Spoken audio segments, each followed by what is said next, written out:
At the company's meeting, my wife's father, the CEO, said coldly, "We're letting you go. Performance issues."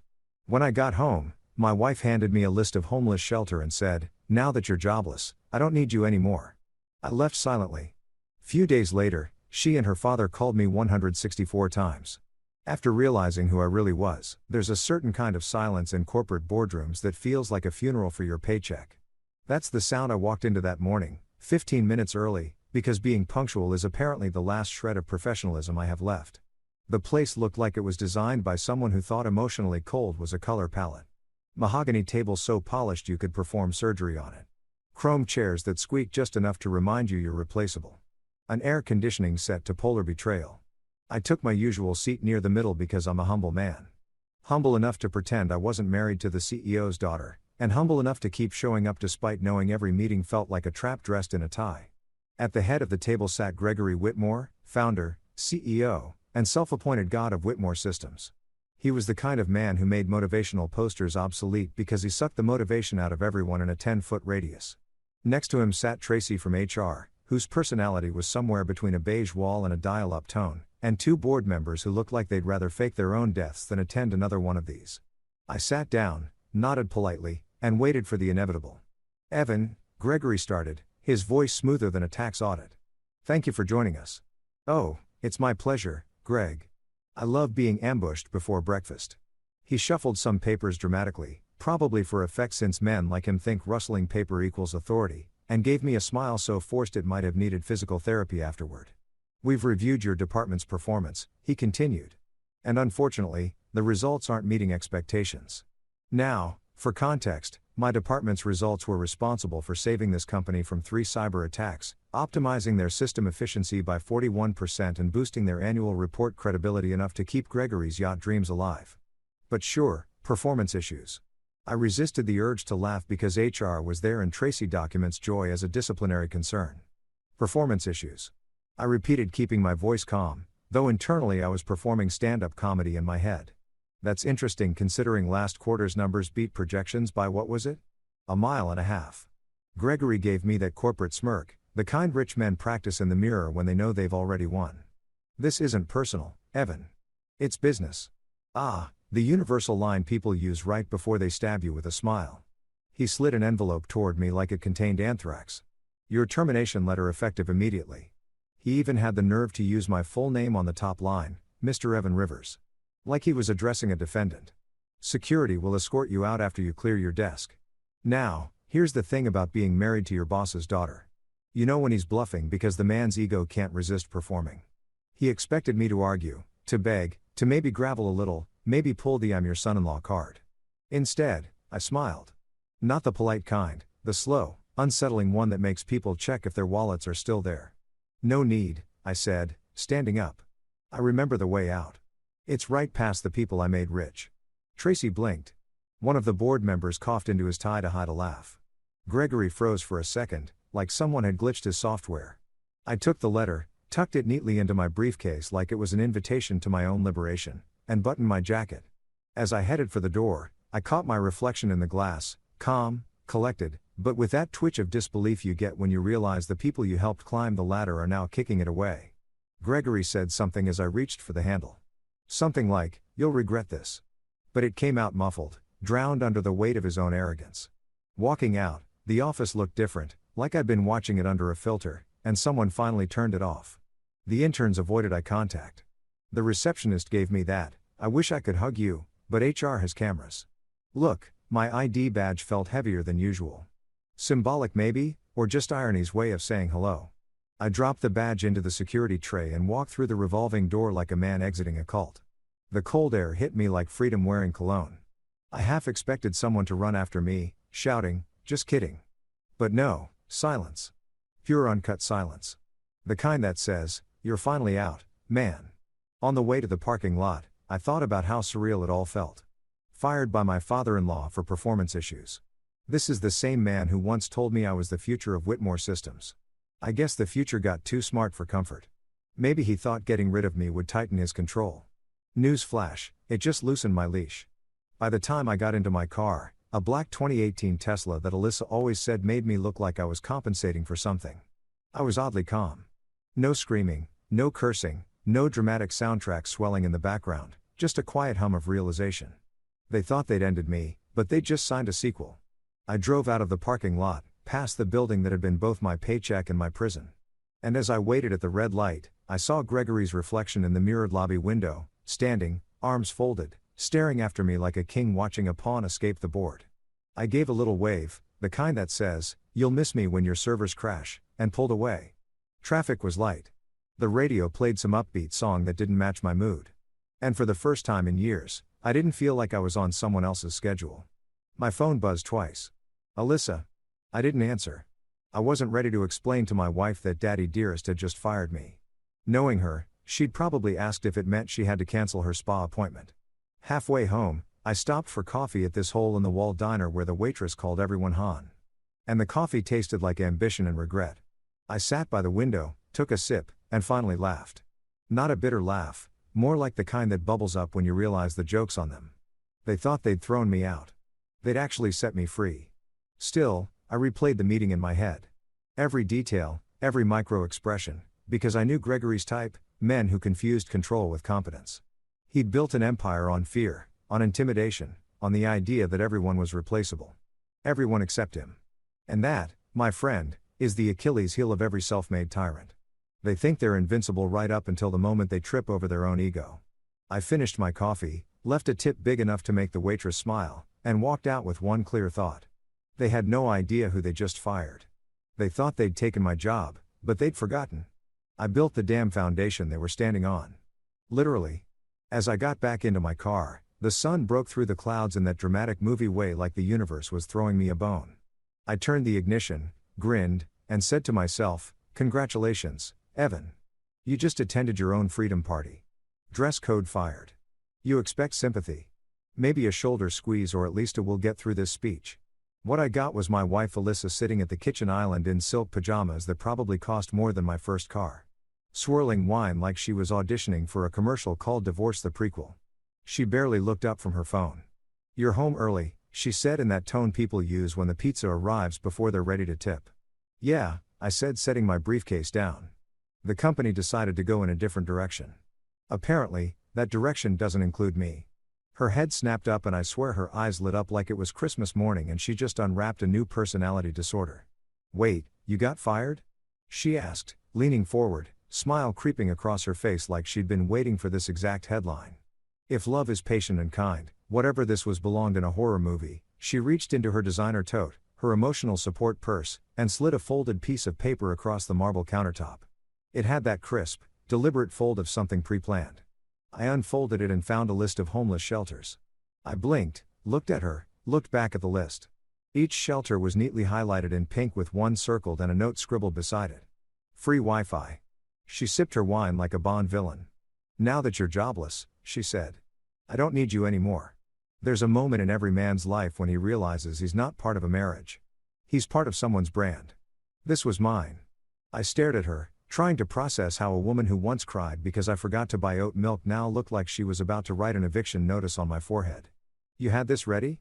I said, not really asking. She shrugged. "Greg told me last week that things weren't going well at work. I figured this was coming." Yes, Greg, father of the year, destroyer of careers, and apparently the family grapevine. "So," I said, trying not to laugh. "You had time to make a list. That's considerate. You even picked one with free Wi-Fi. Thoughtful." She didn't even blink. "You're not funny, Evan. You've been dragging me down for years. My friends are moving forward in life, getting sponsorships, launching brands, marrying up, and here you are still playing tech boy." I almost wanted to applaud. The audacity was Olympic level. "Tech boy? You mean the guy who's been paying for your yoga retreats, your car, and the half of this house your brand deals haven't touched?" "Details," she said with a smirk, pouring herself another glass of wine. "You should have aimed higher." I leaned against the counter, crossing my arms. "Funny thing, Alyssa, you said the same thing on our wedding night. That got a glare sharp enough to slice marble." She stood, the robe falling slightly off her shoulder like she practiced dramatic exits for sport. "You're not going to beg?" she asked, almost disappointed. "No," I said. "I don't do sequels." I grabbed my bag, just a duffel with some essentials, and started walking toward the door. She followed, laughing. Where are you even going? You don't have a job. You don't have a place. What? You think you're just going to wander off into the sunset like some movie hero? I looked back at her, smiling. No, Alyssa. I'm going to go find peace. You should try it sometime. Her face twisted. You'll come crawling back. Probably not. But hey, I said, patting the counter where her wine glass sat. Cheers to wishful thinking. I left before she could reply. The door clicked shut behind me, and I exhaled like I'd been holding my breath for years. The night air hit different, sharp, honest, almost friendly. I tossed my bag in the trunk and sat there for a moment, staring at the steering wheel. My reflection in the rear-view mirror looked like someone halfway between heartbroken and free. Maybe both. I laughed quietly to myself, fired by my father-in-law, dumped by my wife, and gifted a list of homeless shelters. You couldn't script irony better if you tried. I started the car and drove aimlessly for a while, the radio humming low. My phone buzzed with notifications, emails from Whitmore Systems HR. Exit procedure nonsense. The kind of digital paperwork that officially turns you into a ghost in their system. I ignored it. I was done being their punchline. I pulled into a 24-hour diner somewhere off the highway, the kind of place where the lights flicker like they're haunted and the menu hasn't been updated since Y2K. I ordered a black coffee and a slice of pie. I didn't really want because apparently that's what unemployed guys do when their lives implode. They develop a sudden appreciation for diner desserts. As I stirred the coffee, I thought about Alyssa's face when she handed me that brochure. She wasn't angry or hurt. She was pleased. Like firing me was her glow-up moment. The influencer wife finally free from her boring IT husband. The same woman who couldn't reset her Wi-Fi password without texting me in tears. I almost felt bad for her. Almost. The waitress came by refilling my cup. You okay, huh? You look like you just lost your job and your wife in the same day. I chuckled. You psychic or just observant? Observant, she said. Men who order pie at 10 p.m. usually got stories? Yeah, I said, smirking. Mine's called I Married My Boss's Daughter. Spoiler alert, it ends badly, she laughed, shaking her head. Well, at least you're laughing. That's something. It was because under the chaos, under the sting, there was something else simmering. Relief. A strange liberating kind of peace that comes when you realize the worst has already happened and you're still breathing.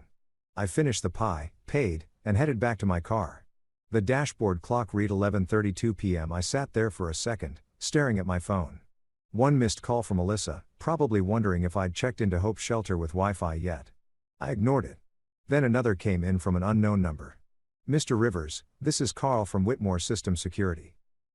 Sir, we didn't realize you still had access to the system servers. Could you, please confirm? I hung up before he finished. Oh, I still had access. All right. And unlike Greg, I knew exactly how much that access was worth. As I leaned back in my seat, the first real smile of the night spread across my face. They thought they'd buried me. They just handed me a shovel, and I was about to start digging in the other direction. I started the car again, this time with purpose. The road ahead looked open, dark, full of possibilities and revenge. Maybe sweet, calculated revenge. The kind that doesn't need shouting, just strategy.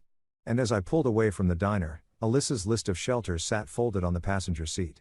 I picked it up, glanced at it, and laughed out loud. Then I rolled down the window, and let it fly into the night air. Because if she thought I was homeless, she clearly forgot who built the house in the first place. Leaving without a fight sounds noble until you're packing a duffel bag with the same calm energy of someone deleting their entire Spotify playlist after a breakup. I didn't throw a tantrum, didn't smash a single wine glass, mainly because all the expensive ones were technically hers. I just left silent, composed, and inconveniently dignified. But inside, my brain was hosting a full-blown fireworks show of rage and relief. When I closed the door behind me, I felt the kind of quiet that usually follows an explosion. I checked into a small apartment across town, the kind of place where the walls had seen things and didn't judge you for yours. It wasn't luxury, no marble countertops or scent diffusers shaped like swans, but it was mine. I paid 6 months up front in cash because contrary to popular belief and my wife's assumptions, I wasn't broke. Not even close. Alyssa thought I was out there looking for a shelter with free Wi-Fi. Bless her clueless little heart. My father-in-law thought I'd be graveling for mercy within the week. Cute. What neither of them knew was that my bank accounts had layers like onions, or better yet offshore onions. Cayman onions. See, years ago, I learned that marrying into power means learning to play the long game. While Gregory Whitmore was busy building his empire of overpriced mediocrity, I was quietly building something smarter. My secret project, Nexaware Technologies, started as a hobby, something I worked on during those useless IT support shifts Greg forced on me. I remember him saying once, "Son, some people are visionaries and some just fix the Wi-Fi." I smiled that day because I already knew which one I was. Nexaware was a cybersecurity platform so advanced even Whitmore Systems couldn't crack it, and they tried. 3 years ago when they acquired it, Greg strutted around like he'd made the deal of the century. The acquisition documents were clean, the money wired, and the patent secured under a shell company name he didn't think twice about. E. Rivers Innovations. Guess what the E stands for? Greg Evan Rivers. Me. What no one realized was that I never sold the controlling license. I sold them access, temporary renewable access, tied to a separate holding company registered offshore. They thought they bought a product. What they really bought was a subscription with me as the admin. 12% ownership remained mine, hidden, legal, and quiet. It was like owning the land beneath someone's mansion and waiting for the day they forgot to pay rent. So technically, when Gregory fired me, he also fired his biggest silent investor. Poetic, isn't it? The man spent years reminding me that I was lucky to be family. Turns out he was the one living off my coat. I sat on the Warren couch in my new apartment that night, scrolling through the news on my laptop. Whitmore Systems had just posted a glowing press release, Strategic Leadership Realignment to Enhance Operational Efficiency. Translation: they fired the son-in-law and hoped the stock wouldn't notice. I chuckled and poured myself a drink from the mini bar. Cheap whiskey, but somehow it tasted like champagne. Then came the texts. Alyssa predictably first. "You really left?" I stared at the message for a good minute before replying. "Yep. Even packed the air you breathe." Then I muted her thread. Next, a message from an unknown number. "Mr. Rivers, this is Kevin from Accounts. Just a heads up, the Whitmore server renewal date is approaching. Are you handling the license renewal or should we contact Nexaware directly?" I smiled. "Oh, Kevin. Sweet." Oblivious Kevin. I typed back, "Leave it with me." Because I already knew exactly what I was going to do. The next morning, I woke up at 5:30, not out of discipline, but habit. Years of early meetings had programmed me like a lab rat. I made coffee, opened my laptop and started running diagnostics on the Nexaware backend. Watching those systems hum in real time, knowing every alert, every password, every key file belonged to me was better than therapy. Whitmore Systems' entire security infrastructure ran on my software, their contracts, their client databases, their internal communications, all of it. I ran a test lockdown just for fun. For 20 glorious seconds, Whitmore Systems' firewall went dark. Then I restored it like a god playing peekaboo. That's when it hit me. Silence is louder when it's planned. I decided then and there I wouldn't rant, wouldn't confront, wouldn't seek revenge with fireworks. No, my revenge would sound like a slow tightening valve. The kind that leaves them gasping before they even realize who's holding the handle. By noon, I'd set up a new LLC under another alias. Rivers Consulting Group. The name sounded boring enough to avoid suspicion, but important enough to get taken seriously. I opened new accounts, restructured my remaining assets, and funneled the Nexaware ownership into a trust. Not the kind of trust you name your kids in. This one had clauses that would make Wall Street lawyers weep. If anything happened to me, the controlling rights reverted to my mother's foundation. Not Alyssa, not Gregory, not anyone with the last name Whitmore. At 2 p.m. I got a call from Marcus, my oldest friend and the only person who knew half of my plan. "Heard the news," he said. "You alive or plotting a Netflix special?" "Both," I replied, sipping my coffee. Marcus laughed. "So, what's next? You going to torch their servers or meditate your way to forgiveness?" "Neither," I said. "I'm going quiet." "Quiet?" He repeated skeptical. "You don't do quiet." "Exactly," I said. "That's why it'll work." That night, as I walked down the street toward a corner store to grab dinner because apparently revenge planning burns calories, I passed a billboard for Whitmore Systems' new ad campaign. Innovation built on integrity. I laughed so hard a stranger looked concerned. If only they knew the foundation of that slogan was currently sitting in my laptop, sipping whiskey, and reprogramming destiny. I got back to the apartment, microwaved some instant noodles, and watched the city lights flicker outside the window. Somewhere across town, Alyssa was probably live streaming her heartbreak for sympathy points. Gregory was probably polishing his whiskey decanter, believing he'd cut out the weak link. Meanwhile, I was sitting in my tiny apartment, grinning like a man who just realized he owned the chessboard. There's a power in walking away without slamming doors. People mistake your silence for defeat, but really it's you taking notes. Every insult, every dismissal, every smug smirk, they all become data points in a blueprint for payback. And trust me, mine was already in version 2.0. Before going to bed, I checked one last thing, the NextAware renewal contract. Expiration 7 days. 7 days before Whitmore Systems would realize just how much of their kingdom rested on borrowed ground. I closed my laptop, turned off the light, and laid back on the couch, smiling into the darkness. They thought I'd walked away empty-handed. But here's the truth. When you're the architect of the system, even the wreckage belongs to you. 3 years before that boardroom firing squad, before Alyssa perfected her, I married down routine. And before I learned that silence could ruin empires, I was just the tech guy in a corner cubicle of Whitmore Systems. Gregory Whitmore, my beloved father-in-law and part-time Bond villain, had generously offered me a starting position. Translation: know your place, marry the daughter, and maybe if you kiss enough corporate rings, you'll be allowed to fetch coffee at executive meetings. I still remember the first day. He walked me around the office like I was a rescued stray dog. He was proud to domesticate. "Everyone, this is Evan," he said, clapping my back with the kind of enthusiasm that hurts your kidneys. "He's Alyssa's husband and our new IT support specialist." The crowd gave polite smiles, the kind people say for toddlers, showing off finger paintings. "Work your way up. Earn your stripes," Gregory said, handing me a laptop that looked like it survived the Cold War. That was his mantra. What he meant was, "I own you now, son." But here's the thing. When someone treats me like I'm beneath them, my brain goes into what I call hidden genius mode.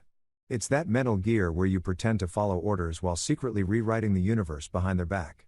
So, while Greg thought he had me buried in help desk tickets, resetting passwords, removing viruses caused by interns watching sketchy anime, I was quietly building the skeleton of something that would one day make him sweat through his imported suits.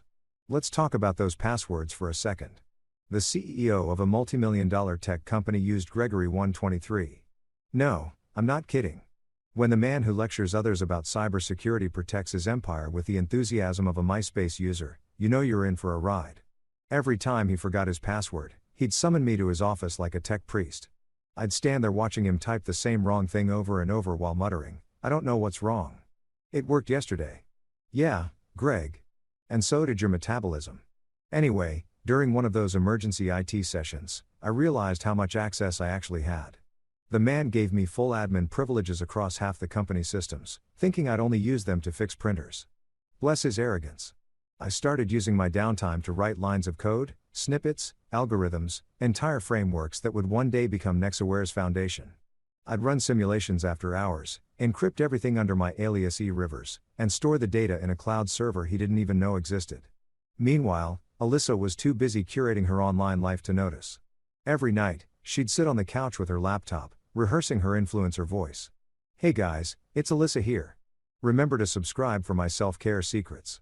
Meanwhile, I was in the home office writing security architecture that would make the NSA blush. Our marriage was basically two people living in parallel universes. Hers made of filters and hashtags. Mine made of firewalls and revenge potential. At board dinners, Greg loved mocking me in front of everyone. He'd say things like, "You know, Evan here is great with computers. He's basically my in-house tech support." Everyone laughed, including Alyssa, who once added, "Yeah, he even fixes my phone when I drop it in my mimosa." Ha ha, hilarious. I smiled, nodded, and mentally filed away each humiliation under future payback material because that's how hidden genius mode works. You collect insults like receipts. What Greg didn't know was that every time he bragged about his company's next security line, he was really talking about my code. I was the one writing the algorithm that detected intrusion patterns and automated risk isolation. The company thought they were testing a prototype designed by their R&D team. Nope, that was me. E-Rivers Innovations, quietly patenting every single improvement under my mother's maiden name.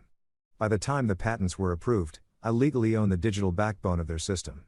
I even got a congratulatory email from the US Patent Office while I was unclogging Tracy from HR's printer jam. Talk about poetic balance. Now, don't get me wrong, I wasn't out to destroy Greg. Not at first. I just wanted to build something of my own, something that wasn't constantly under his thumb. But every smug smirk, every dismissive, "Maybe next time, Evan," every time he corrected me in meetings just to hear himself sound smarter, it all added up. By the end of my second year, I realized I didn't just want independence. I wanted leverage. And leverage, my friend, is an art form. It's not loud. It's not dramatic. It's hidden in contracts, in code, in fine print. So, while Greg believed he was investing in a tech acquisition to boost his market share, I was quietly positioning myself as the invisible landlord of his empire. The Nexaware deal came up in a board meeting one summer afternoon. Greg strutted into my cubicle later and said, "We just acquired a small cybersecurity firm for peanuts. Should make us bulletproof." I nodded, pretending to be impressed.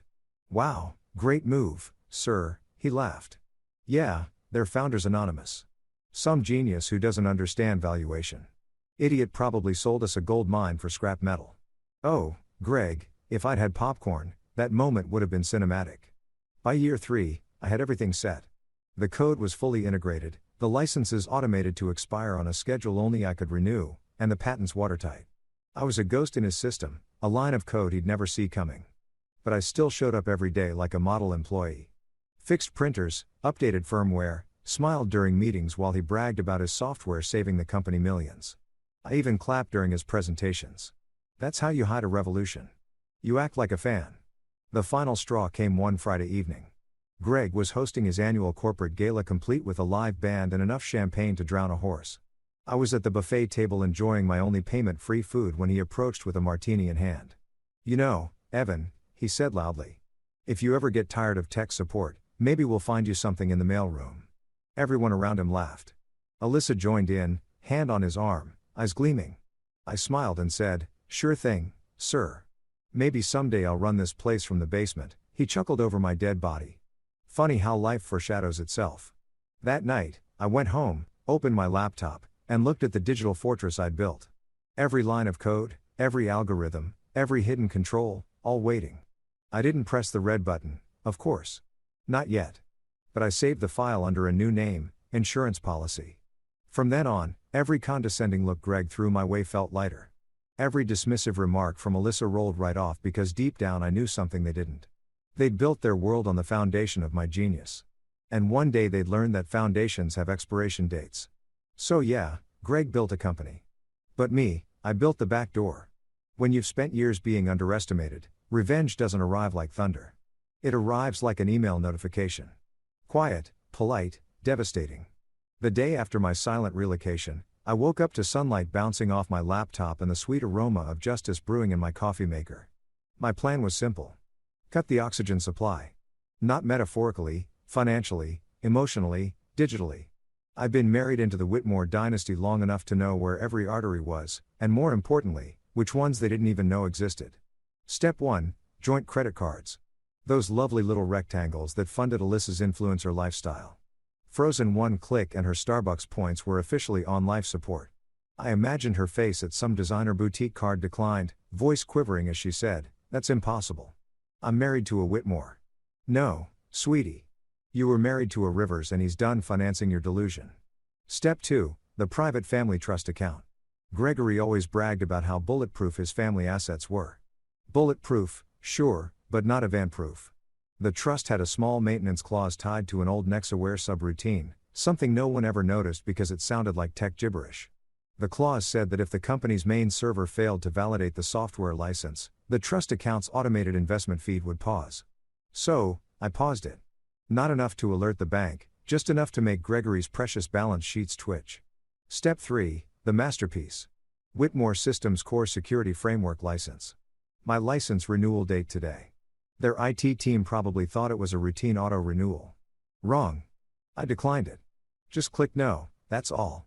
One single click and the company's firewall started coughing like a 90-year-old smoker. I leaned back in my chair, sipping my coffee, watching the digital chaos unfold through my private dashboard. Within an hour, I could see the internal pings escalating. System error detected. Client access unavailable. Network performance unstable. A music Gregory's company was glitching harder than a reality show reunion. By day 2, I got a text from Marcus. "Dude, you're on fire. Literally every tech forum is roasting Whitmore Systems." I chuckled and replied, "Oh, must be a sunspot problem." By day 3, Gregory's secretary accidentally called me by mistake. Right. Her tone had that mix of panic and politeness usually reserved for people talking to kidnappers. "Mr. Rivers. Hi. Hi. I think there's been a misunderstanding. Some of our systems are experiencing downtime, and Mr. Whitmore was wondering if you could take a look. Oh, sure. I said cheerfully. Just have him submit a support ticket through the employee portal. She hesitated. That portal seems to be down, too. I smiled into the phone. Well, that's inconvenient. By day 5, I woke up to 164 missed calls, most from numbers I recognized. A few from Gregory's lawyer, one from Alyssa, which I ignored because peace and stupidity don't mix. The news headlines were starting to catch wind of the unexplained disruptions at Whitmore Systems. Stock dropped 7%.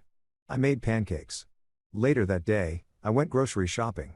I was halfway down the cereal aisle when a familiar voice called out, "Evan." It was Brent, one of the junior developers from Whitmore. The kid looked frazzled, like someone who hadn't slept since dial-up. "Man, it's chaos in there," he said, grabbing his head. "Everything's failing. The backup servers are looping and Greg's in full meltdown mode. Rumor is they're calling in an external consultant." "Oh," I said casually, tossing a box of Frosted Flakes into my basket. "Hope they find someone qualified," he laughed nervously. "You always said they didn't pay attention to infrastructure risks." "Guess you were right." "Guess so," I said, smiling. "Take care, Brent. And hydrate." When I got home, I checked my phone again. Another message from Alyssa. "Dad wants to talk. Just pick up already, please." I didn't reply. Instead, I sent a polite email to Gregory's assistant. "Dear Miss Sanders, I appreciate your outreach regarding the recent system instability. Unfortunately, I'm unavailable for consulting at this time. However, I can refer you to a capable IT firm once I finish my pancake." Then, I signed it with warm regards, Evan Rivers, founder, Nexaware Technologies. By day 7, the full meltdown hit. Gregory himself called me. I almost didn't pick up, but the temptation was too good. "Evan," he said, his voice. "We need to talk." "I thought you fired me, Greg," I said calmly. "Corporate restructure, remember? That was a mistake," he admitted. "Look, the system failures. These aren't normal. We're bleeding contracts. I know you had access. Maybe there's something you can do to help." There it was. The crack in the king's crown. "Sure, I could help," I said, keeping my tone even. "But that would mean revisiting my role and my compensation and my respect, which last I checked was terminated without notice." He exhaled that deep sigh of a man who finally realizes his empire's built on sand. "Evan, name your price." I pretended to think. "I'll get back to you." Then I hung up and laughed so hard I nearly dropped my coffee. It wasn't about the money. Not anymore. It was about making him feel the helplessness he dished out so casually all those years. That night, Marcus came over with beers. "So, you're officially a cyber ghost haunting your ex-boss's servers," he said. "How's that feel?" "Peaceful," I replied, clinking bottles like a digital spa day. We sat on the balcony overlooking the city. He whistled. "You ever going to tell him the full truth that you own the system?" "Eventually," I said. "Right now, I'm enjoying the foreplay." He laughed. "You're insane." "Maybe," I said, "but at least I'm interesting." By midnight, Whitmore Systems' official website had crashed.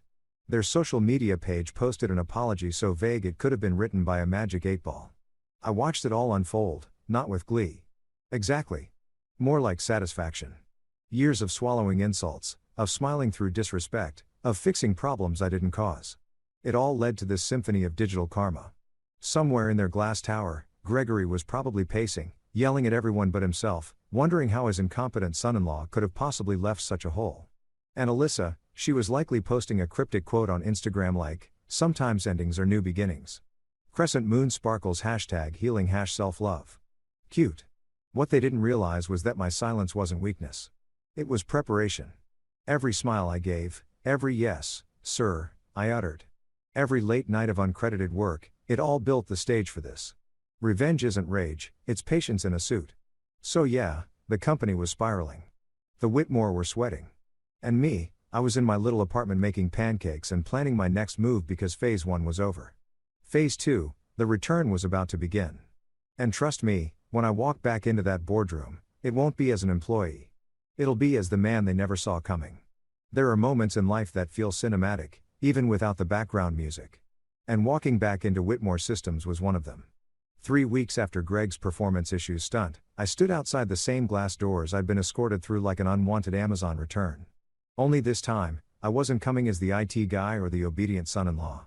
I was walking in as the man holding 70% of their digital oxygen supply. The building looked the same, sleek, sterile, humming with self-importance, but it smelled different. Panic has a scent, and this place reeked of it. The receptionist, bless her, froze when she saw me. "Mr. Rivers," she said as if saying my name might trigger an alarm. "Do you have an appointment?" I smiled. "No, but your CEO does." She blinked twice, probably calculating whether letting me in counted as career suicide. "I'll notify Mr. Whitmore." "Do that," I said, "and tell him it's urgent from his biggest investor." That line worked faster than caffeine. Within minutes, Greg's assistant appeared, visibly sweating. "Mr. Rivers, right this way." She tried to sound composed, but her voice had that quiver you hear right before someone's annual review. The elevator ride up was quiet, except for the faint ping of emails flooding her phone. When the doors opened, I was greeted by chaos wrapped in business casual. The boardroom was packed. Gregory pacing like a caged lion. Board members whispering. HR pretending to take notes like anyone cared. Tracy from HR shot me a look that said, "Oh God, he's back." Which only made me smile wider. Gregory turned when he heard the door close. His face went pale, the kind of pale reserved for ghosts and freshly fired CEOs. "Evan," he said, voice tight. "You came?" "I was invited," I said, dropping my briefcase onto the table with a satisfying thud. And honestly, Greg, I missed the ambience. Nothing like corporate despair in the morning. The room went silent except for the air conditioner trying its best to cool the tension. I took the seat at the end of the table, the seat Gregory had always occupied. He frowned. "That's my seat." I leaned back, crossing one leg over the other. "Not today." For a few seconds, no one moved. The board members shifted uncomfortably, unsure who technically outranked who at this point. I opened my folder, neatly printed financials, legal notices, and one thick envelope labeled license agreement. Nexaware Technologies. "Let's make this simple." I said 70% of your company's infrastructure runs on software owned by Nexaware Technologies. As of last week, that license expired, which means legally every major client contract tied to that software is in breach. Tracy blinked, her pen hovering uselessly over her notepad. One of the board members, a tall guy named Richard, who always smelled like expensive regret, cleared his throat. "You mean to say the company doesn't own its primary framework?" I smiled. "Oh, they thought they did. They paid for access, not ownership. There's a difference. You'd be amazed how many executives don't read the fine print." Greg's jaw tightened. "You deceived us." "No," I said. "I did my job. You just assumed that meant you owe me too." He slammed a hand on the table, his voice rising. "You sabotaged my company." "Correction," I said calmly. "Our company? You just didn't realize I was on the ownership side." The room murmured. Someone whispered, "Is this legal?" Another replied, "It's brilliant." I continued, sliding a few printed pages across the table. "Here's the fun part. While your team's been trying to fix your technical issues, I've been running an audit. Turns out your daughter's little consulting firm has been receiving quarterly transfers from Whitmore Systems, amounting to roughly $1.2 million. No invoices, no contracts, no deliverables." Greg blinked. "That's impossible." "Oh, I agree," I said. "That's why I printed the receipts." Literally, I flipped open a binder and turned it toward him. Neat columns of wire transfers, all linked to Alyssa's company. A Whitmore Creative Partnerships LLC. Tracy's jaw dropped. "That violates corporate ethics policy section." "Save it, Tracy." I interrupted. "We all know HR's ethics policy is mostly for decoration." Greg looked like someone had unplugged him. "You had access to all this." "Greg, I build all this. You gave me full back-end admin access when you made me your IT guy, remember? Said you trusted family. That was your first mistake." A long silence followed. You could hear the fluorescent lights buzzing. One board member finally spoke. "So, what do you want, Mr. Rivers?" I looked around the room, taking my time, letting them stew in the discomfort. "I want this company to run honestly, which as of now means Gregory Whitmore is suspended pending investigation into financial misconduct." Effective immediately, the board exchanged nervous glances. Richard cleared his throat again. "You can't just I can," I said, pulling out another document. For the bylaws of Whitmore Systems, any shareholder holding more than 10% of the company's intellectual property rights can call for an emergency board vote in the event of compromised leadership. Richard looked at the document, then at Greg, then at me. "He's right." Greg's face turned crimson. "You can't be serious. You're taking the word of him." Yes, Richard said, because he's the only one keeping us from bankruptcy right now. Gregory's lips parted like he wanted to argue, but all that came out was a choked laugh. You planned this? Of course I did, I said, closing the folder. You raised me in this shark tank and forgot I had teeth, too. Tracy, bless her nervous little heart, tried to regain order. Well, let's proceed with the formal vote. The vote took all of 10 minutes. 5 in favor of suspension, 1 abstaining, and Greg voting against himself. That part was awkward, but deeply satisfying. When it was done, Greg slumped back in his chair, staring at the table like it had personally betrayed him. You think you've won, Evan? He said quietly. You think this makes you powerful? I stood, gathering my documents. No, Greg. It makes me free. As I reached the door, he called after me. If you walk out that door, you'll regret it. I turned, met his glare, and smiled. I already did. That's why I'm not staying. I pushed open the boardroom door, and for a split second, I swear the universe slowed down just to let the poetic weight of it sink in. I'd entered that room years ago as the son-in-law, the lucky hire, the background tech guy. I was leaving as the man who'd quietly outplayed an entire corporation using nothing but patience and code. But before I could leave entirely, Alyssa appeared in the hallway. Of course, she did because irony loves timing. She looked perfect as usual. Hairstyled, phone in hand. The face of someone who just lost the Wi-Fi password to her own life. What did you do? She demanded. Fixed a bug, I said simply. Her eyes narrowed. You ruined my father. I tilted my head. No, Alyssa. Your father ruined himself. I just turned on the lights so everyone could see it.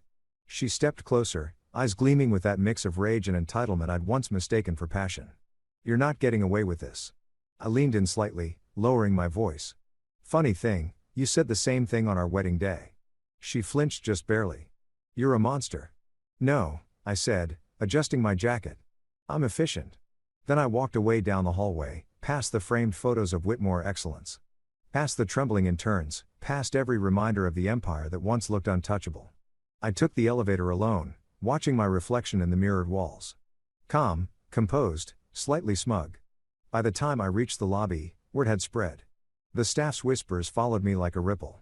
He took down Greg, the son-in-law. Did you hear? He owns the software. I didn't look back. I didn't need to. Outside, the air was warm and alive. My phone buzzed. An email notification from the board. Offer of CEO position Whitmore Systems. I stared at it for a second, then laughed. The kind of deep honest laugh that comes from somewhere below the ribs. I typed my reply right there on the sidewalk. Appreciate the offer, but I'm allergic to hypocrisy. Try Ben from accounting. He's had management envy since 2019. Send. I slipped my phone into my pocket, loosened my tie, and kept walking. The city hummed around me, the sun breaking through clouds like some cosmic spotlight, saying, well done, kid. Revenge, I realized, doesn't need applause. It doesn't need fire or screaming. Sometimes it's just a quiet walk out of a building you once called hell. With your dignity intact, your enemies exposed, and the satisfaction of knowing you didn't just win. You rewrote the whole damn game. News travels fast when rich people fail. It's like oxygen for gossip blogs and blood for business news anchors. The morning after my little boardroom intervention, Whitmore Systems made the front page of every financial paper. Whitmore Systems under investigation for fraud and misconduct. The subheading was my favorite. Insiders claim whistleblower acted within rights as silent shareholder. Whistleblower. That's cute. They made it sound noble. It wasn't noble. It was personal. I sat in my apartment still in pajama pants watching the chaos unfold on live TV while eating cereal straight from the box. On screen, Gregory was doing that billionaire damage control thing, standing outside his mansion in a tailored suit, pretending to be calm while lawyers hovered like vultures. This is a temporary misunderstanding, he told reporters. The truth will come out. Yeah, Greg, it would. Unfortunately for you, I wrote it. By 10 a.m., Whitmore Systems stock had dropped 12%. By noon, it was trending on X, formerly Twitter, but still the same dumpster fire. The hashtags were merciless. Hashtag Witless Systems #Greg8 and my personal favorite hashtag Father and Flaw. Someone even made a meme of Greg's face photoshopped onto the Titanic captioned unsinkable. Huh? I nearly choked on my cereal. Meanwhile, Alyssa's name started popping up, too. Her consulting firm became the internet's new obsession. Screenshots of the financial transfers leaked. Her influencer sponsors quietly pulled their deals. And one brand even posted a statement. We at Radiance Cosmetics do not condone unethical business practices. Translation: we loved you until you became bad PR. Alyssa's followers turned on her with lightning speed. The same people who used to comment Queen Energy nail polish on her posts were now writing, guess karma doesn't come with a filter. She went from posting outfit of the day videos to posting nothing at all. Radio silence, which for her was basically an obituary. By mid-afternoon, I got a call from Marcus. Dude, you seeing this? They're imploding. I turned down the TV volume. I see it. They just announced Greg stepping down temporarily. And bro, Alyssa deleted her Instagram. Now that's serious, I said. The world might actually spin off its axis. He laughed. You're a menace, man. Correction, I said, leaning back on the couch. I'm retired, but retired didn't mean disconnected. I still had access to their internal systems, which I checked out of habit. Their servers were holding for now, but their internal communication threads were pure chaos. Executives panicking. Investors threatening to pull funding. One email even read, does anyone know who owns the Nexaware IP? Spoiler. Nope. The next day, my phone buzzed with a message from an unknown number. Evan, please tell them I didn't know. Alyssa. I stared at it for a good minute, thumb hovering over the reply button. Then I typed, you didn't know much, apparently. And hovered again. My better self deleted it. Silence was heavier. Silence made people feel their mistakes in surround sound. Later that afternoon, I took a walk downtown. It was funny how the world kept moving while someone else's empire crumbled. People ordering coffee, walking dogs, honking at traffic lights, completely unaware that somewhere a man who once called me a charity hire was watching his empire burn. There's poetry in that kind of oblivion. As I passed a newsstand, a headline caught my eye. Tech Titan's son-in-law exposes corruption inside the Whitmore scandal. There was a blurry photo of me leaving the boardroom, mid-smirk. I laughed. Great, I muttered. Now I'm the hero no one asked for that night. I poured myself a drink, good whiskey this time, not the discount stuff, and toasted the quiet. The kind of peace you earn after walking through fire barefoot and somehow coming out with both shoes. I checked my email one more time before bed and saw something unexpected. A message from Clara Jensen. Clara was an old colleague from my early days at Whitmore. One of the few people who treated me like a human instead of Greg's charity project. The subject line read, couldn't resist. The email said, just wanted to say I saw what you did. You turned corporate betrayal into a TED Talk. Drink soon. You deserve something better than instant noodles and revenge. I smiled. Clara always had a way with words. The following week, the investigation went public. Turns out the Securities and Exchange Commission doesn't appreciate creative accounting. The Whitmore's private auditors found discrepancies. Translation: they got caught cooking the books. Greg's offshore assets were frozen faster than last year's turkey, and he was forced to step back indefinitely.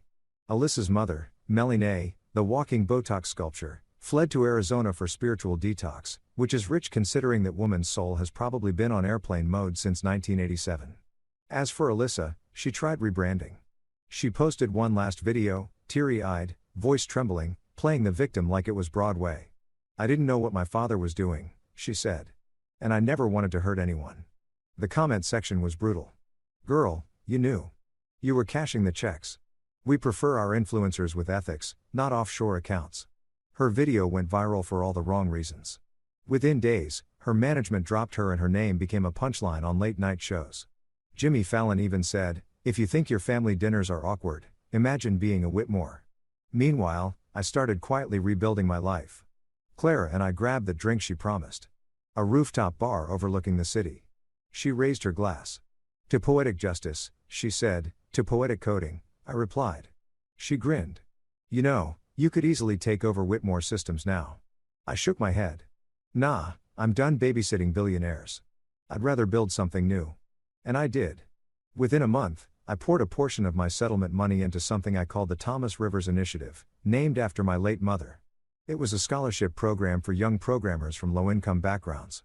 Kids who reminded me of myself before I learned to smile through boardroom humiliation. We launched with a small press release. Nothing flashy, but the applications flooded in. Turns out when you stop trying to impress the world that burned you, it starts looking at you differently. One afternoon while reviewing applications, I got another call from an unknown number again. Against my better judgment, I answered. Evan, it was Alyssa. Her voice was raw, unfiltered. Ah, I said, the internet's favorite cautionary tale. She ignored the jab. I just wanted to say, I never thought you'd actually do it. Do what? Stand up for myself. I didn't mean it like that, she said quietly. I just, Dad's destroyed. Mom's gone. And me? I can't even walk into a coffee shop without someone whispering. Sounds like karma's got good aim. Silence. Then she said, are you happy? I hesitated. Yeah, happier than I've been in a long time. You're enjoying this? She accused, voice cracking. Not really, I said. Enjoyment implies it was fun. This was necessary. She sniffed like she wanted to say something else, but instead she whispered, goodbye, Evan. Goodbye, Alyssa.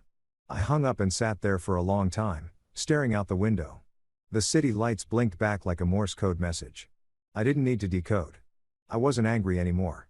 I wasn't vindictive. I was just done. The world eventually moved on. The Whitmore scandal became old news, replaced by newer disasters and fresher memes. Greg's name still popped up occasionally in lawsuits, in think pieces about corporate accountability, and once in a charity gala brochure that hilariously listed him as former visionary. Alyssa resurfaced months later in a small town running a yoga studio called Renewal. I almost respected it almost. As for me, I kept building. Nexaware thrived, rebranded under my own name this time. No secrecy, no aliases. I even started mentoring young engineers, teaching them not just how to code, but how to read contracts, protect their ideas, and never let anyone treat them like disposable labor. One evening, Clara stopped by my office with takeout. You ever think about forgiving them? She asked between bites of noodles. I thought for a long second. Forgiveness is overrated, I said. Peace is better. She smiled. You really turned your pain into profit, I laughed. I call it emotional capitalism. Weeks later, I found myself back near the Whitmore building. The company had changed its name. Whitmore Systems was now Nexus Global because apparently slapping new on old sins makes investors feel better.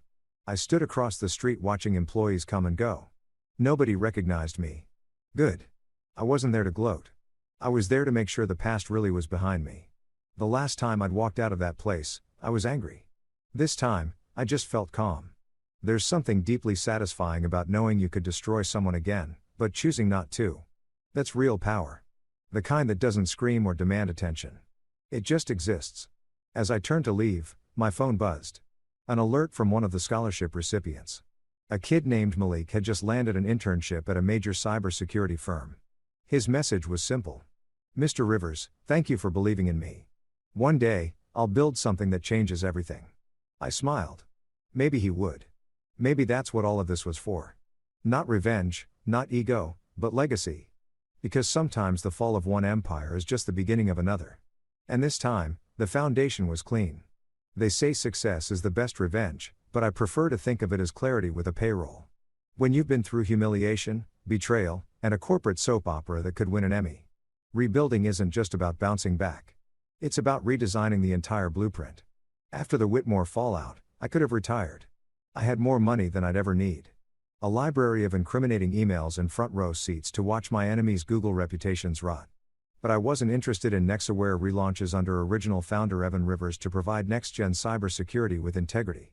The word integrity wasn't just PR. It was a punchline aimed directly at Greg's ghost. 2 days later, my inbox exploded.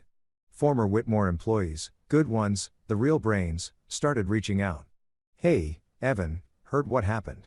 Any openings? It was poetic justice watching Greg's old talent crawl out from under his crumbling kingdom, looking for leadership that didn't come with a side of condescension. I hired 6 of them immediately. We weren't just a company. We were the Survivors Club. Then there was Clara. She officially joined as COO, though we both knew titles didn't matter between us. She'd been the one person who saw through my polite "I'm fine" routine during my Whitmore years. You're not fine, she used to say. You're just patient. Now, she'd help me turn patience into profit. Our first week was chaos disguised as progress. Coffee spills, code crashes, and an overenthusiastic intern who mistook my vintage keyboard for that old thing taking up space. But it felt alive, real, messy, human. Every ping of a new client inquiry felt like proof the universe wasn't punishing me. It was redirecting me. One morning, Clara walked into my office holding 2 coffees, and that mischievous grin she always wore when she had news. Guess who just called? She said. Please tell me it's not Greg, I replied. I'm out of popcorn, She laughed. Nope. Better. A Fortune 500 company wants to pilot our new security software. Said they saw your interview on CNBC. I blinked. Interview. She pulled up her phone. There I was on screen sitting in some studio looking calmer than a monk on sedatives. The segment was titled The Man Who Outsmarted His Father-in-Law. I hadn't realized my quiet revenge had turned into a redemption arc. The anchor asked me what motivated my success, and my recorded self said underestimation. It's the most renewable energy source on the planet. I almost spit my coffee. Did I really say that? Clara smirked. You did, and it trended. The pilot deal went through. Suddenly, Nexaware wasn't just back. It was booming. We became the cybersecurity firm that companies actually trusted. Ironically, the Whitmore name still popped up, mostly in sentences like, "Please make sure we don't end up like them." That alone was worth another toast. Meanwhile, Gregory's life was unraveling faster than a cheap necktie. The federal audit had unearthed everything from shady vendor payments to falsified expense reports. Turns out borrowing against future revenue isn't just creative accounting. It's also illegal. His assets were frozen. His board voted him out permanently. And rumor had it he was now living in a smaller residence. Translation: the guest house of his former mansion. Alyssa, on the other hand, had gone quiet. Her yoga studio in Arizona was struggling, and every now and then she'd post vague motivational quotes like, "Growth hurts, but so does staying the same seedling." Duh. I scrolled past every time. Growth might hurt, but humility must have gone extinct in her zip code. Then came something unexpected, an invitation, not from Alyssa, thank God, but from the Chamber of Commerce. They wanted me to speak at a tech conference about ethical innovation. I nearly laughed out loud. A year ago, I was the guy fixing Wi-Fi for people who called me buddy. Now, I was a keynote speaker. Life really is a stand-up comedian. The conference was held in a swanky downtown hotel with chandeliers so bright they could cook breakfast. I walked onto that stage to polite applause, wearing the same calm smile that once unnerved Greg. My speech wasn't scripted. I just spoke from memory about the quiet power of being underestimated, about ethics not being a liability, and about how failure is just character development for the sequel. When it was over, I got a standing ovation. Some guy from a major tech magazine came up afterward and said, "That was brilliant. You're like the anti-Whitmore systems." I grinned. Best compliment I've had all week. That night, I got back to the office to find Clara waiting. She was sitting at my desk, feet propped up, reading an email on my screen. "You got another offer," she said. "Government contract, cyber defense initiative, big money." "Let me guess," I said, walking over. "They want us to fix something that shouldn't have been broken." She nodded. "Pretty much." I looked out the window, the city lights winking like they knew something I didn't. "You think we're ready for that kind of responsibility?" She smiled. "You were born ready. You just had to get rid of your in-laws first." We both laughed. It felt good, light, easy, not the forced laughter of company dinners or the brittle laughter I used to fake in front of Alyssa's friends. This was the sound of real beginnings. Months passed and Nexaware became more than a company. It became a culture. No politics, no nepotism, no hidden traps and contracts. I made sure of that. Every Friday, we held open forums where anyone could pitch ideas, even interns. And we had a rule: no one eats alone. Because I'd spent too many lunches alone in the Whitmore cafeteria listening to people whisper. Our success drew attention. Investors called, journalists emailed, and LinkedIn recruiters suddenly remembered I existed. But I wasn't chasing hype anymore. I'd learned that empires don't fall because of failure, they fall because of arrogance. And I'd had enough of that for several lifetimes. One evening, as I was locking up, Clara stopped me.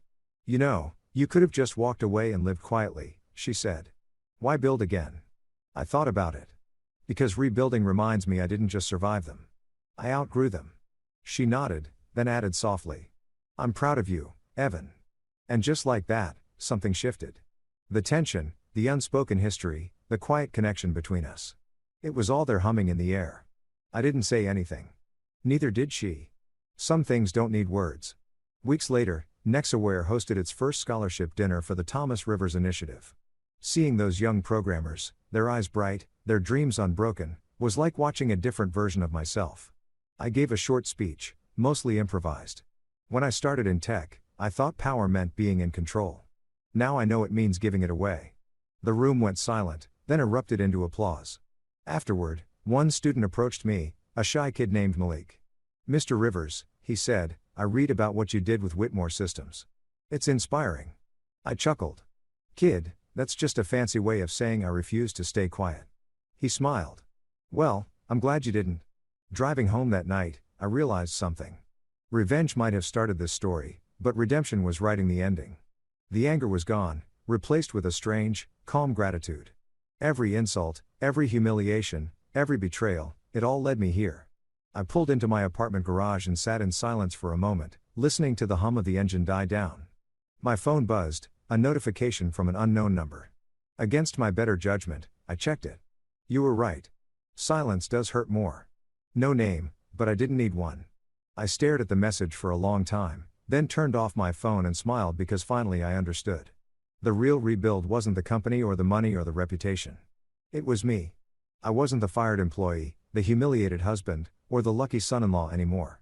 I was Evan Rivers, founder, builder, survivor, and finally free man. And this time, I wasn't just rebuilding a life. I was designing a legacy. 2 weeks after the scholarship dinner, life had finally settled into something resembling peace. The kind of peace that doesn't need noise to prove it exists. The world had moved on from the Whitmore's implosion. And I had too, mostly. Sure, every now and then a headline would flash across my phone about the disgraced tech patriarch or former influencer Alyssa Whitmore attempting comeback, but I didn't click anymore. That chapter was closed, laminated, and filed under not my problem. Or so I thought, until one Tuesday afternoon, the past decided to call. Literally, I was in my office halfway through a code review and a bad sandwich when my phone buzzed. Unknown number. Normally, I'd ignore it, but something about the timing. 3:14 p.m., the universe's favorite hour for irony, made me swipe. I didn't answer, though. I let it go to voicemail. Old habits die stylishly. A few minutes later, I saw the notification. One new voicemail. I hit play, not expecting much. Probably a spam call about my car's extended warranty. What I heard instead froze me mid-bite. Evan, it's me, Alyssa. For a moment, I just stared at the phone like it had betrayed me. Her voice was softer, slower, missing that trademark smugness that used to fill every room she walked into. I know you don't want to hear from me, she continued, her tone brittle around the edges. You probably shouldn't. I just needed to say something. You never shouted, Evan. You never fought back. You just left. That silence, it's worse than anger. You were the real one, and I see that now. She paused, then audibly exhaling. I don't expect forgiveness. I just wanted you to know. I get it now. You didn't leave to hurt me. You left because you finally respected yourself more than I did. Click. End of message. For a solid 30 seconds, I sat there motionless. My sandwich had fallen apart on the desk. My coffee had gone cold. And the only thing moving was the replay button because, of course, I hit it again. I don't know why. Maybe I wanted to hear if she meant it. Maybe I wanted to catch the faintest trace of regret hiding behind her words. Or maybe I just wanted to confirm that karma really had a voice. You never shouted. You never fought back. That line hit harder than it should have. Because she was right. I hadn't. When everything collapsed, when her father fired me. When she handed me that brochure for homeless shelters. I didn't yell. I didn't beg. I just walked away. And silence, it turns out, echoes longer than screaming ever could. After the second replay, I laughed, not bitterly, just the kind of laugh that slips out when life circles back with perfect irony. The woman who once accused me of being too calm was now haunted by that calmness. Poetic doesn't even cover it. Clara poked her head into the office. You good? She asked, eyeing the untouched sandwich and the expression on my face. Define good? I said, leaning back in my chair. She frowned. You look like someone who just read an obituary for an axe. Close. I said, I just listened to one.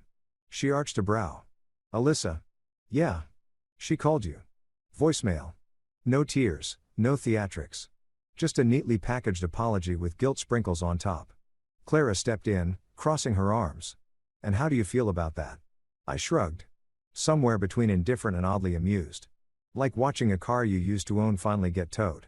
She smirked. That's disturbingly specific. Yeah, well, closure is a weird thing. You wait for it for years, then it arrives uninvited during lunch hour. Clara studied me for a moment. You're not going to respond, are you? No, I said. I think silence deserves to finish what it started. She nodded slowly, approving.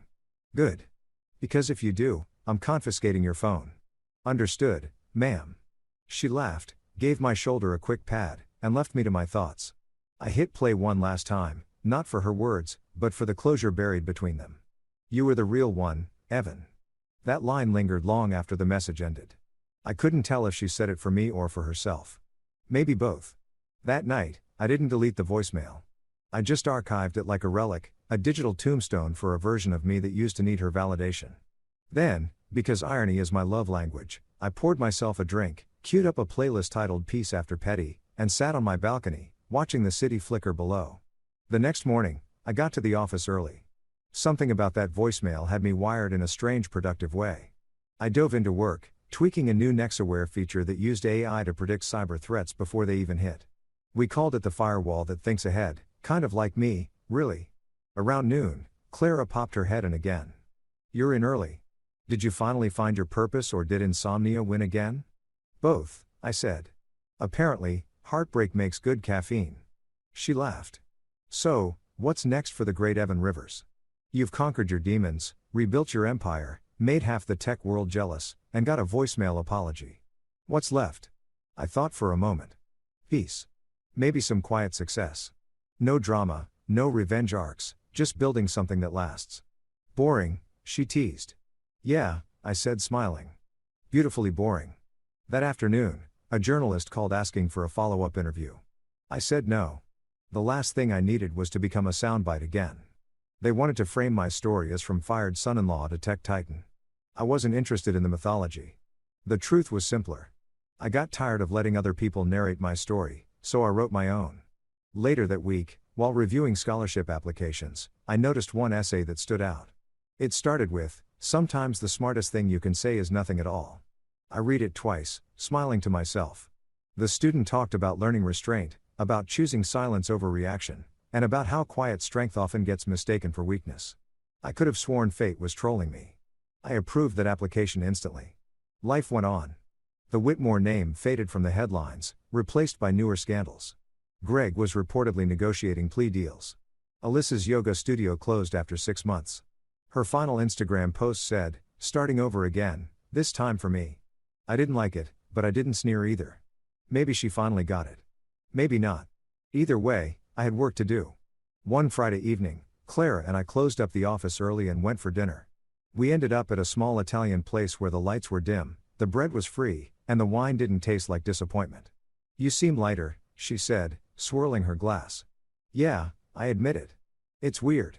I thought I'd feel nothing after hearing that voicemail, but it feels peaceful, like finishing a book you hated, but still reading the last chapter." She smiled. Closure doesn't always come gift-wrapped. Sometimes it just shows up uninvited with bad timing. "Exactly," I said. "But I think I'm finally over it." "Good," she said. "Because you deserve someone who texts, not someone who leaves voicemails." I laughed. "You volunteering for the position?" She smirked. "Maybe, but only if there's health insurance." We clinkied glasses, and for the first time in a long time, I didn't feel haunted by the past. I didn't see Alyssa's face in every memory or hear Greg's voice in every doubt. It was just the present, messy, imperfect, and real. When I got home that night, I scrolled through my phone and hovered over the archived voicemail one last time. Then I pressed delete, not out of anger, not to make a statement, just because I didn't need it anymore. It had served its purpose. The silence had spoken louder than her apology ever could. I stood by the window, watching the city stretch beneath me. Somewhere out there, people were still chasing the validation I'd finally stopped needing. That's the thing about betrayal. It breaks you. But if you're lucky, it rebuilds you better. I whispered to myself, "You were the real one, Evan." And for the first time, I didn't need anyone else to say it. The next morning, I woke up early, grabbed coffee, and headed to the office. The sun was rising, casting gold over the skyline. And for once, it didn't feel like another day to fight. It felt like another day to live. The voicemail was gone, the ghosts were quiet, and my future had never been louder. Because sometimes the best apologies aren't heard. They're outgrown. There's a kind of revenge people expect.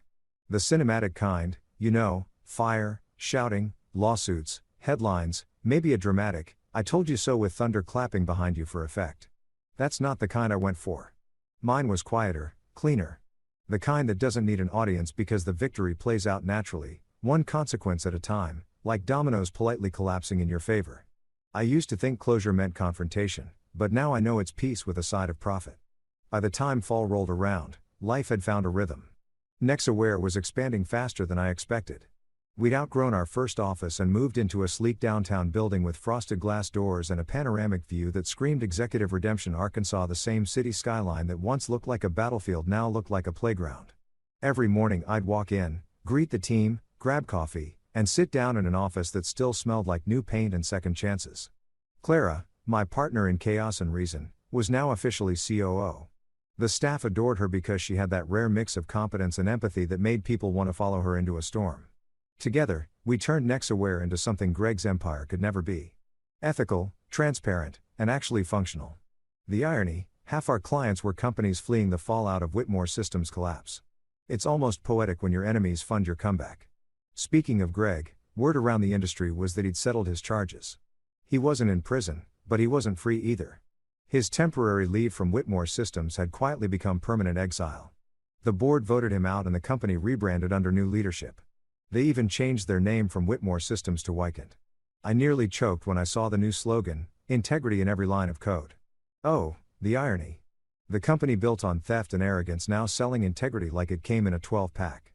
But the funniest part, they still used our software. My software under license. Every renewal payment that hit our account felt like a quiet blow from the people who once thought I was disposable.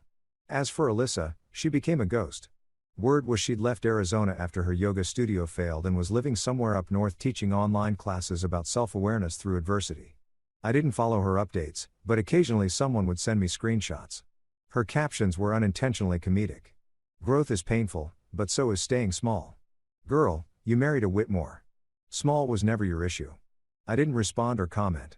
The old me might have wanted the last word, but silence had become my sharpest weapon. One crisp Friday morning, I arrived at the office early. Habit, not ambition. The city below was waking up. Car horns, early commuters, the faint hiss of espresso machines. I poured myself coffee, leaned on the balcony railing, and watched it all unfold. That's when Marcus called. "Morning, CEO," he said in that smug tone he reserved for people he knew had made it out alive. "Morning, unemployed friend." I shot back. He laughed. "Hey, I'm freelancing." Big difference. Anyway, just wanted to say I saw the Whitmore stock update down another 12%. Guess people aren't buying Integrity 2.0. I smiled. "You calling to brag on my behalf?" "Pretty much," he said. "It's wild, man. Remember when you were sitting on my couch, jobless, eating leftover pizza, saying you'd figure something out?" "Yeah," I said, chuckling. "Turns out revenge pairs nicely with entrepreneurship." He paused, then asked, "You ever think about reaching out to Alyssa? Like just to say whatever?" "No," I said immediately. She had her say, I had my silence. "We're even." "Damn," he said. "You're colder than my landlord." "Not cold," I said. "Just healed." He exhaled. "Man, that's deep. You're like the Buddha of payback." "Put that on my business card," I joked, ending the call. Later that morning, Clara walked in with her usual 2 coffees. "You look smug," she said, handing me one. "What's the occasion?" "I was just thinking about how far we've come," I said. "You know, from unemployment and betrayal to running a multi-million-dollar company. It's weird how fast tables turn when you stop begging for a seat." She grinned. "You didn't just turn the table. You built your own and sold the blueprints." We clinkinked our coffee cups like it was champagne. At noon, I had a meeting with the government cybersecurity division. They wanted to license Nexaware's AI-driven threat detection system. Big contract, big validation. During the pitch, the lead officer said, "Mr. Rivers, your reputation for integrity precedes you." I almost laughed out loud. Integrity, the very word Greg used to weaponize against me. The irony was rich enough to retire on. That deal closed by the end of the week, bringing in more revenue than my last 3 years at Whitmore combined. The universe, it seemed, paid on delay, but with interest. That weekend, Clara and I attended a networking gala. Our first as equals, not underlings. The ballroom was packed with tech elites, venture capitalists, and wannabe disruptors wearing $800 sneakers. At one point, a familiar face approached. Richard, one of the Whitmore board members who had voted to suspend Greg. He looked like a man who now regretted voting late. "Evan," he said, shaking my hand. "Good to see you thriving. You really did rebuild from the ashes." "Yeah," I said with a polite smile. "Turns out. Ash makes good fertilizer," he chuckled awkwardly. "You know, I never realized how much of Whitmore's success depended on your work, Greg always said. Yeah, I interrupted. Greg said a lot of things. None of them aged well. Richard coughed into his drink and wisely changed the topic. Later that night, as the gala wound down, I stepped outside for air. The city skyline shimmered under the soft glow of street lights. I could still hear faint music from the ballroom, a jazz band playing something slow, thoughtful. Clara joined me, arms crossed against the cool air. Nice speech, she said. Thanks, I replied. Though I'm pretty sure half that crowd only applauded because I mentioned AI. She smiled. Still, you were good. Calm, confident, humble. I raised an eyebrow. Humble? Let's not stretch it. She laughed, bumping her shoulder against mine. Fine. Calm, confident, semi-humble. I looked at her, then really looked. For the first time in years, I wasn't pretending to be okay. I was. The pain, the bitterness, even the sarcasm, they'd become fuel, not chains. You know, I said, I used to think revenge had to be loud. That the only way to win was to make sure everyone saw it. But this, I gestured to the skyline, to the life we'd built. This feels better, Clara nodded. Because this isn't revenge, it's evolution. That line stuck with me long after the night ended. Evolution. Maybe that's what all of this had been. Shedding versions of myself that no longer fit. A few weeks later, I got an unexpected email from a familiar address. gregory.whitmore@wisintentech.com. The subject line read, "You won." I hesitated before opening it. Inside, there was only one line. I underestimated you. You deserved better. No signature, no excuses, just that. For a second, I almost felt sorry for him. Almost. But then I remembered the smirk he wore the day he slid that termination letter across the table and said, "Performance issues." I hit archive. Not delete, archive. Let him live forever in my inbox, just far enough from relevance. Months passed and life kept getting better. Nexaware expanded internationally. The Thomas Rivers Initiative tripled in size, sponsoring coding camps for kids who didn't even own laptops. And every time a news story popped up about Whitmore Systems' ongoing restructuring, I just smiled and turned the page. One quiet evening, I sat on my balcony again. Same city view, same soft hum of traffic. Clara had left after a long day of meetings, and I was alone with my thoughts. I poured a drink, leaned back, and let the silence wrap around me like an old friend. That's when my phone buzzed. A notification from Nexaware's accounting app. Another payment from Tech. License renewal complete. I laughed out loud. Every few months they still paid for access to the very system Greg once called overcomplicated nonsense. I raised my glass toward the skyline. Cheers, Greg. Thanks for keeping the lights on. The night air was cool, the city alive, and for the first time, I felt something better than victory. I felt balance. Revenge had done its job. It got me through the storm, but peace built the house afterward. Because here's the truth. They don't tell you about revenge. The loud kind burns out fast. It's fireworks. Brilliant but brief. But the quiet kind, the kind that builds, grows, and pays dividends. That's forever. So when people ask how I got over it, how I went from fired son-in-law to founder, from humiliated husband to headline success, I tell them the same thing every time. I didn't shout, I built. And silence, my friend, pays dividends. Then I finish my drink, close my laptop, and smile at the thought of Gregory somewhere out there seeing my name on his company's monthly expense report. That's not just revenge. That's poetic accounting.